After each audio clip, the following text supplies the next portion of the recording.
cinta sudah dibuang, jangan harap keadilan akan datang. Ratusan masyarakat FPMN Ngepung FKMP Pisang dan FPMN Nganjuk dalam rangka menyongsong memperingati Hari Anti Korupsi Internasional dan guna memberi peringatan bagi kita semua akan pentingnya memberantas korupsi di negeri kita yang saat ini korupsi telah merajalela hingga sampai di desa-desa di mana terbukti adanya beberapa oknum kepala desa yang sudah terjerat hukum. Bahkan untuk Kabupaten Nganjuk mempunyai trik rekor dalam hal ini. 2 periode berturut-turut Bupati terjerat dalam perkara korupsi jual beli jabatan perangkat desa dan pungli TSL marak di mana-mana dan berbagai kasus lainnya. Forum Peduli Masyarakat Nganjuk adalah salah satu lembaga swadaya masyarakat yang konsen sebagai lembaga kontrol sosial. Pada kesempatan ini menyampaikan aspirasi dengan melakukan unjuk rasa ke Kejaksaan Nganjuk pemerintah daerah pada tanggal 8 Desember 2023 yang dipimpin oleh Ketua FPMN Suyadi. Oknum-oknum pejabat yang menawarkan kepada forum agar forum peduli masyarakat Nganjuk tidak turun ke jalan tapi membagikan bantuan sosial atau bakti sosial, itu saya tolak langsung karena tidak sesuai tema pada hari ini. Hari anti korupsi, hari anti korupsi. Teman-teman para aktivis internasional, saya tidak banyak mempunyai teman, tetapi ada. Mereka adalah yang berada di dalam barisan gerakan buruh. Karena saya adalah salah satu Dewan Pimpinan Pusat Federasi Buruh Indonesia. Sehingga teman-teman afiliasi dari CNT, dari ACE, dari PWI, itu menelpon saya agar betul konsen di dalam pemberantasan korupsi di Indonesia. Dan mereka sudah tahu bahwa Kabupaten Nganjuk adalah sudah termasuk garis merah seperti baju yang kita pakai hari ini. Garis merah. Teman-teman nasional, termasuk teman-teman dari ICW juga menghubungi saya. Apa ICW, teman-teman? Perlu saya sampaikan. Indonesia Corruption Watch. Indonesia Corruption Watch adalah organisasi para aktivis yang dibiayai dan didanai oleh internasional. Kenapa didanai oleh internasional? Pertanyaannya. Kadang ada yang alergi dengan internasional, tetapi itu alerginya orang-orang yang software. Kenapa?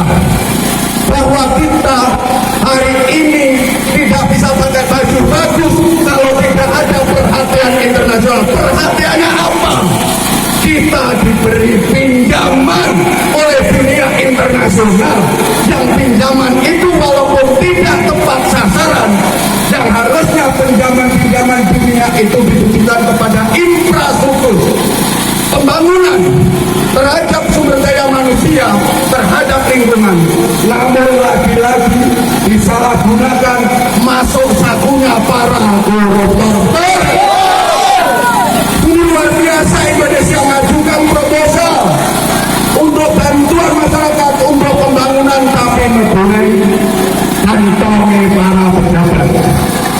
Makanya dunia internasional mengumpul sekarang aktivis yang siap dan mempunyai kemampuan untuk maju di depan seperti ICW, Indonesia Corruption Watch, untuk betul-betul mengawasi kegiatan-kegiatan korupsi yang sudah merajalela, yang mengakar di Indonesia. Harusnya tidak bicara saja soal saudara kita. Selalunya para pejabat bicara PKI yang mengakar. Tapi kalau saya tidak, saya bicara korupsi sudah mengakar di Republik ini. Benar, benar. Terutama di Kabupaten Nganjuk. Kabupaten Nganjuk mendapat rekor, bukan rekor Indonesia nasional, rekor internasional dalam hal korupsi.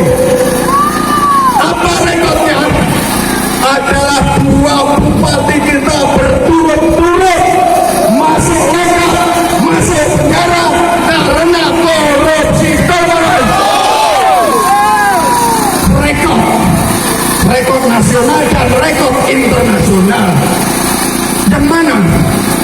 ketika bupati sebelumnya sudah masuk penjara karena korupsi, maka lahirlah bupati berikutnya juga masuk penjara dan kasus korupsi. Ini yang saya bilang rekor yang luar biasa, saudara-saudara. Ngeri. Awal tahun 2020 saya kembali dari Kaltim yang baru saja keluar dari pondok pesantren di Kulon alun-alun.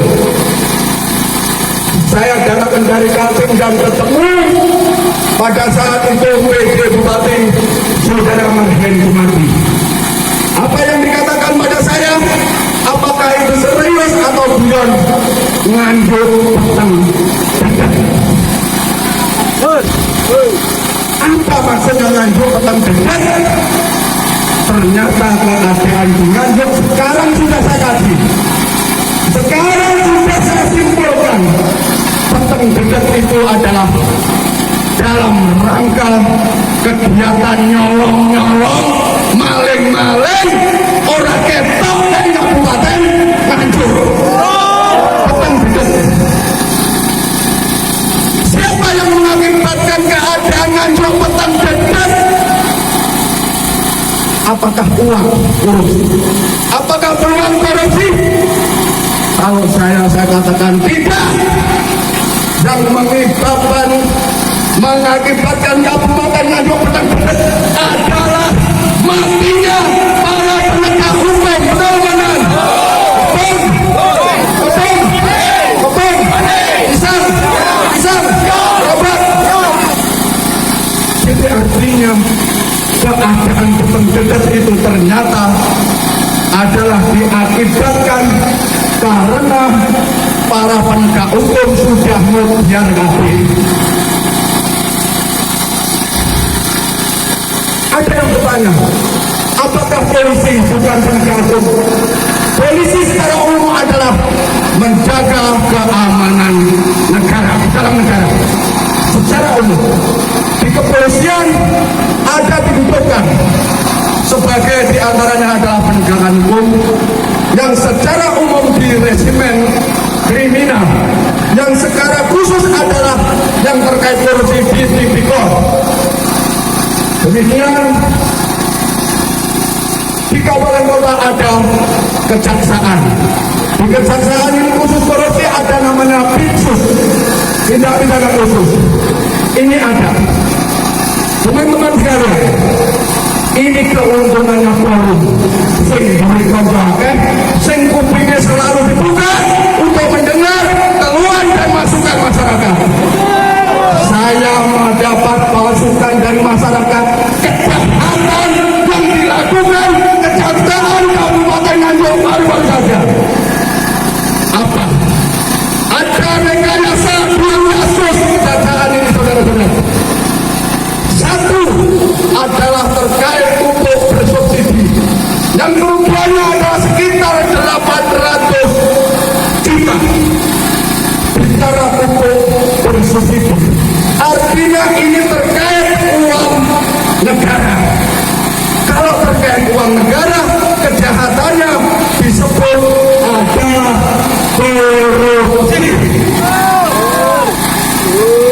korupsi.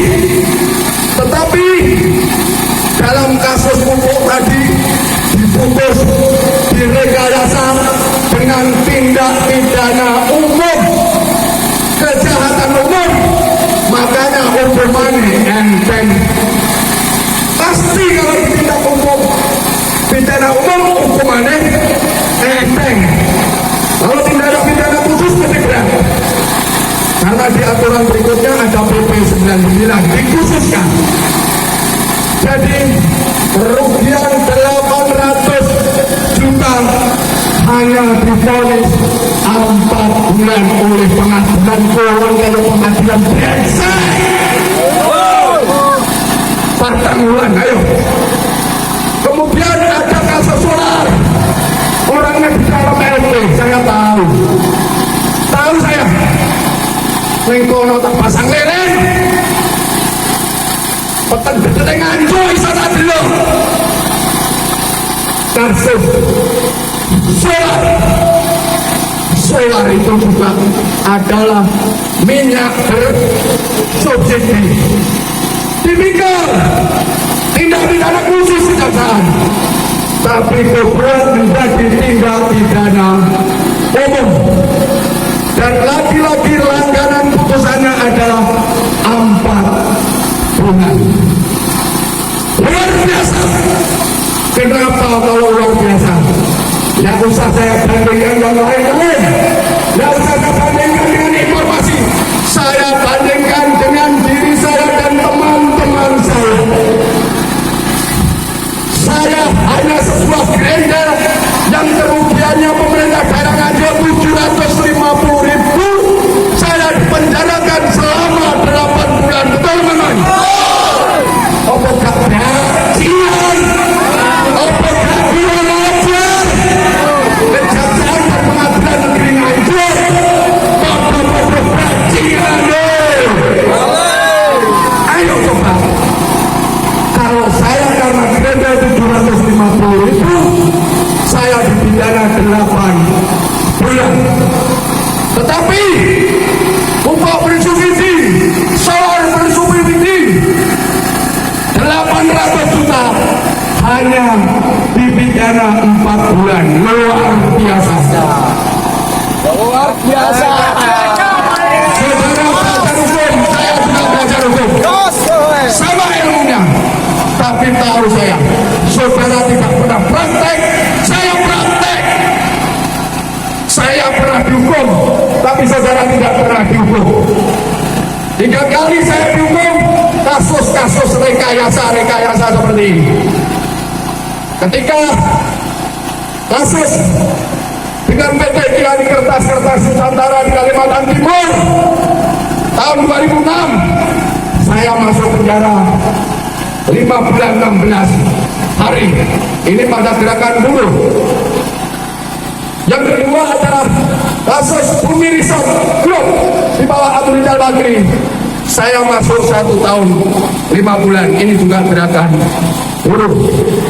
Yang ketiga adalah dalam kasus gerendel cepat di Nganjuk di kampung halaman saya sendiri, 8 bulan penjara. Ini sudah saya alami dan saya tidak pernah menyesal dengan apa yang saya rasakan, dengan pidana, pemenjaraan, tekanan, intimidasi. Bukan saja saya aja, termasuk keluarga saya. Saya tidak pernah mundur selangkah pun hingga hari ini. Dan kali-kali saya keluar penjara langsung melakukan aksi unjuk rasa. Seperti juga ketika saya dikeluarkan dari Kabupaten Nganjuk, dari LP Nganjuk, saya langsung aksi unjuk rasa. Mulai dari kecamatan, kabupaten, dinas sosial, DPRD, PRD, rata. Zaman corona. Iya, dihalang-halangi etok-etok corona. Wong corona itu tidak pekerjaannya para maling. Kenapa corona saya katakan pekerjaannya para maling? Corona itu isu yang dibesar-besarkan sebagai intimidasi, yang ujung-ujungnya adalah muncul para maling. Saiki apa? Sing iso didelok dari kasus corona. Corona kuwi kaya jahe langkung. Udare ngomong akeh omonge. Masker, PPKM, kalih gerombolan, kalih kupuan. Barang mulai ayo sapa sing ngomong? Siapa yang bertanggung jawab dengan adanya corona di Indonesia? Saya pengen tahu. Yang enek si tol sing wani bertanggung jawab. Melayu kabeh ribuan triliun hutang kita akibat corona yang akan ditanggung oleh anak cucu kita nanti. Ayo kita gugah hati kita, semangat kita. Sadarlah bahwa anak cucu kita akan mengandung ribuan triliun ini gara-gara pekerjaan para maling. Bisa. Masih semangat? Yang semangat. Hari ini adalah Hari Anti Korupsi Internasional. Sekali lagi teman-teman yang semangat, walaupun tidak kelihatan, tapi bukan peteng gendut. Yang kita saat ini adalah terang benderang. Kita dengan sinari terik matahari yang luar biasa ini adalah anugerah untuk kita. Dan walaupun kita lihat, saya yakin di sekitar kita ini pasti ada aktivis internasional, aktivis nasional yang memantau kegiatan-kegiatan unjuk rasa terkait hari anti korupsi internasional. Teman-teman sekalian, kasus per kasus banyak kalau saya mau cerita di kejaksaan. Terutama sekali lagi seperti apa yang disampaikan saudara saya Arif, bahwa kejaksaan dan kepolisian dalam terkait bantuan negara, terkait uang negara, kejaksaan dan kepolisian adalah menjadi pengawas. Menjadi pengawas apakah terkait upah bersubsidi, apakah terkait minyak bersubsidi, apakah terkait gas bersubsidi. Itu kejaksaan dan kepolisian adalah pengawas. Tetapi seperti apa yang saya katakan, keadaan peteng gendut ini seperti apa yang dinyanyikan Iwan Fals dengan lagunya apa? Tikus kantong. Tikus adalah para maling, para perampok, pencuri uang negara yang menyengsarakan rakyat. Kucingnya adalah pengawas kejaksaan dan kepolisian yang memang bajing siang-siang hari. Iya, kucingnya bajing tiap hari awan-awan. Bahaya Pak, ini laten korupsi bahaya. Laten korupsi ini angel diberantas karena ada kata-kata Mutin di desa saya, Mutin Nuryatin menantang kepada kita, ayo lapor neng Kiai, ora iso sebabnya wis sak paket. Iki Mutin Pak, muni nek korupsi, nek maling kuwi wis sak paket karo pemerintah daerah, penegak hukum. Wes paket mulane anyar. Contoh kasus, contoh upaya jelas. Kita sama-sama membaca kitab undang-undang hukum acara pidana. Ada 5 alat bukti: bukti surat, keterangan saksi, keterangan tersangka, keterangan ahli, dan petunjuk. Kalau sudah terpenuhi unsur 2 alat bukti, maka secara otomatis kasus bisa dilanjutkan. Contohnya apa? Maling pitik. Maling pitik enak alat bukti berupa pitik. Enak keterangan tersangka. Enak keterangan saksi yang mau kehilangan. Langsung proses. Jab-jab 6 bulan. Jab-jab setahun, berapa tahun, dan lain sebagainya. Terpenuhi unsur alat bukti. Kasus yang dialami oleh Ngepung adalah pemalsuan tanda tangan BPD dalam laporan pertanggungjawaban Kepala Desa Ngepung tahun 2017. Di dalam LPC, BPD-nya dipalsu tanda tangannya. Ada suratnya apa? Draft dalam LPC sudah kita serahkan polisi. 1 alat bukti. Yang kedua, keterangannya tersangka ya wes ngaku nek DSN palsu. Yang ketiga, para saksi sing dipalsu tanda tangannya ya wes ngaku. Ini sudah terpenuhi unsurnya, tetapi oleh tipikor Nganjuk dinyatakan tidak terpenuhi unsur atas 1 alat bukti, yaitu keterangan ahli. Nah ini lucu, perang alat bukti beda dengan kasus kopi sianida. Kopi sianida yang muncul di permukaan adalah salah 1 alat bukti. Ada orang meninggal minum kopi.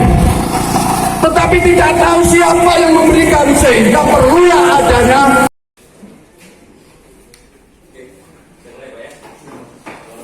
Jadi aksi pada hari ini memang terkait peringatan Hari Anti Korupsi Internasional. Oleh karena itu tujuan sasaran pertama kita adalah Kejaksaan Nganjuk. Kenapa Kejaksaan Nganjuk? Karena kita tahu berbagai kasus-kasus yang dulu sudah masuk di sini dan saat ini belum ada proses. Misalnya terkait PTSL. Secara umum PTSL di Nganjuk ini sudah saya anggap pungli karena biayanya lebih dari SKP 3 Menteri. Nah, ada yang ditindak, berarti kan termasuk benar omongan saya beberapa kasus. Yang ditindak mana? Warjek. Yang ditindak mana? Katerban. Tapi kenapa Bandara Rempacek sampai sekarang belum ditindak? Itu sudah lama. Bahkan ada dijelaskan bahwa Bandara Rempacek katanya seolah-olah uangnya sudah dikembalikan dibuat bangun masjid, wong-wong maling masjid. Terus gak masuk akal. Nah, terkait kasus dana desa, di samping ngepung yang kita laporkan pungli PTSL dan dana desa sudah lama sekali sudah masuk di kejaksaan. Terus Sukorjo saya kalau tidak salah diwawancarai Pak Tito dan JPP pada saat itu. Saya sama Mas Yon dan kawan-kawan. Sampai saya di Kejaksaan Agung dalam kasus itu. Tapi jirine Pak Yanto Sekjen katanya kasusnya tidur di sini. Jadi bukan berarti ini baru yang kita datang ke sini. Ini juga mempertanyakan kasus-kasus yang lama. Kalau harapannya Pak, supaya kasus-kasus itu bisa berjalan, berharap pada APH-nya gimana Pak? Ya, tadi kami kan meminta ketegasan dari APH seperti apa yang disampaikan saudara saya. Bahwa apa yang disampaikan agar ada jawaban dari kejaksaan, segera action kapan. Oh, tapi karena kejaksaan ikut mekanisme yang ada di dalam penanganan korupsi di tingkat kabupaten ini kan ikut SKP 3 Menteri, yang diantaranya prosesnya harus melalui satu dilakukan audit atau diketahui oleh inspektorat.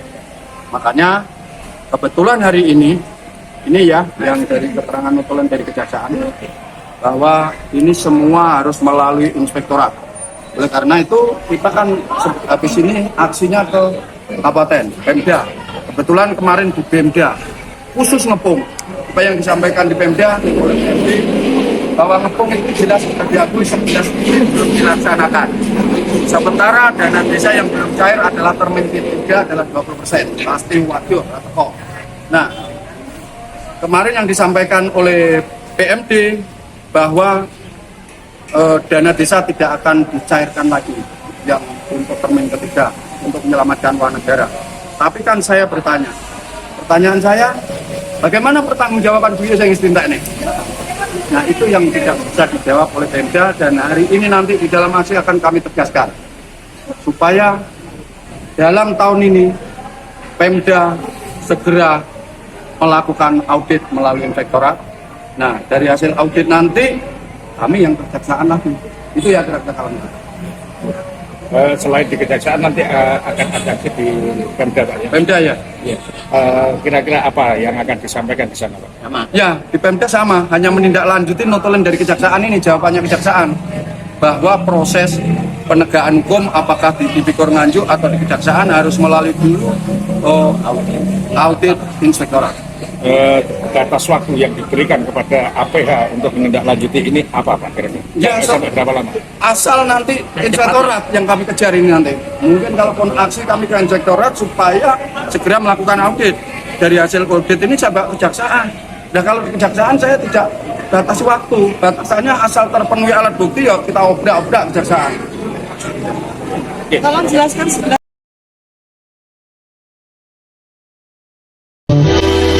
Kalau cinta sudah dibuang, jangan harap keadilan akan datang.